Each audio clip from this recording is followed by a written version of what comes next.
Hi guys, welcome back to the channel, the Parry Sound Subdivision. Yes, as you've seen in the title intro, I finally did name my layout. It's based on the Parry Sound Subdivision, which is actually a real subdivision in central to northern Ontario on the CP Rail Transcontinental Line. In this video, I will show a little bit of what I've been up to on the layout and its progress, but mainly I'm going to be focusing on why I went with the Parry Sound Subdivision and why it's going to be a freelance based on the prototypes of a proto-lance.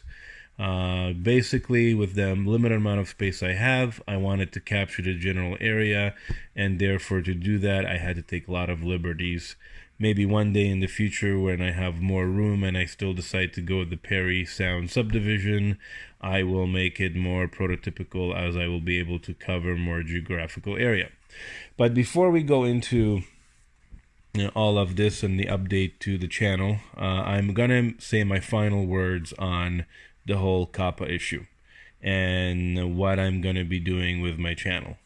With my last two videos, I said I was going to do a lot of changes to my content. I decided not to go through that. Reading more on COPPA and their general audience guideline, basically model railroading is mostly intended for 14 and ups, mostly adults. Yes, some under 13-year-olds like the layout. Because the hobby is more directed at adults, it's intended for general audiences. So under the FTC, we are safe. They cannot deem that model railroading is kid specific and kid centric, because it's really not. So I've decided to keep my channel not kid friendly. That's what I designated at under the new YouTube policies, and I'm going to take my chances with YouTube. The FTC, I know, won't come after me or will do any type of fines or punishments because it falls under the general audience guidelines.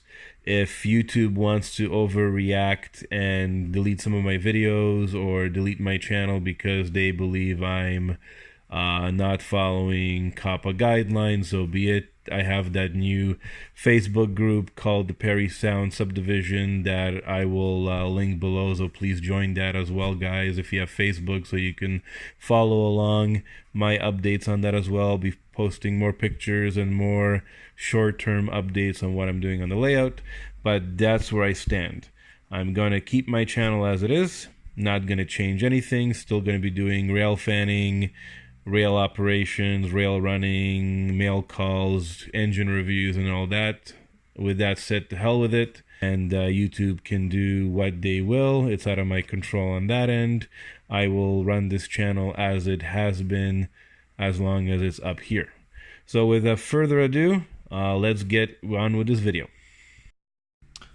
Alright guys, here's just a geographical overview of where the actual CP Rail Parry Sound Division is located. It's located in central Ontario, entering northern Ontario.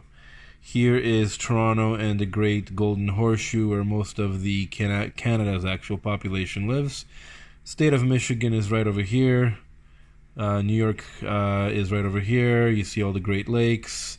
I live right around here in a town called Brantford. It's about a 2.5–3 hour drive from where the Parry Sound Subdivision starts, right over here north of Barrie and Aurelia in the greater Muskoka area.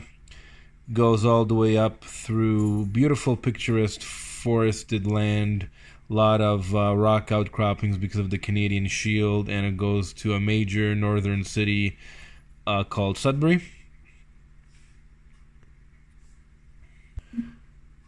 Zooming into actual Parry Sound, you have a major highway, Highway 400 going through it.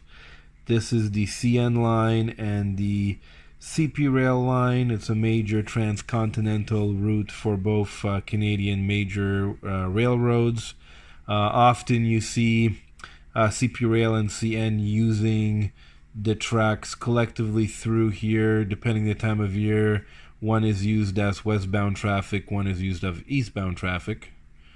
The area that we're going to focus on in our proto-freelance or proto-lance shelf switching layout is going to be just here in the north section here. So this is Parry Sound itself. The area we're going to be focusing on is going to be over here. In my freelance railroad based on the prototype, Parry Sound has expanded greatly, and the small stub-end CP rail yard is going to be here. The original CP rail line station that exists still to this day is right in here. You have the odd traffic stopping once in a while through the Via Rail Canadian, sometimes stopping through town to pick up or drop off passengers. The old CN station here is no longer in use. It's actually used as the Chamber of Commerce building. But in my switching layout, we're going to be focusing on here. That's where we're going to have the stub-in yard and a few little industries because Parry Sound has been expanding. When we get back with this video, I'll show you why I decided to pick this location for my layout through some pictures from RailNet. So this is the main reason why I picked the Parry Sound subdivision to base my freelance layout on. As you know from my last N-scale CP rail layout, I really love mountainous, forested terrain. So naturally, going back to BC would be a great choice. However, to capture some operations with switching and doing some industrial switching operations and catching beautiful forested and a little bit of a rocky area, I can't really go BC routes. That's why the Parry Sound location really struck to me. I went camping there a few times. They have a lot of geological rock outcroppings. You could see some here.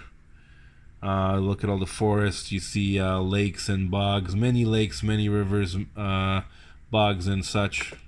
There's another picture of winter. You can see rock outcroppings on both sides.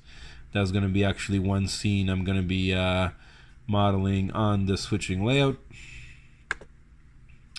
This is actually a really popular rail fanning spot. It's in Bala, Ontario, which is right in the Muskokas, right at the beginning of the Parry Sound subdivision to the south. It's a famous hydro dam, and the CP rail passes right over this hydro dam. So again, you can see the rock outcroppings. Sorry for the shakiness of the camera, guys, and just the natural settings. Again, a little bit more of the different forests, everything from pine to deciduous, more rock outcroppings. And there you go. So that's why I selected this area.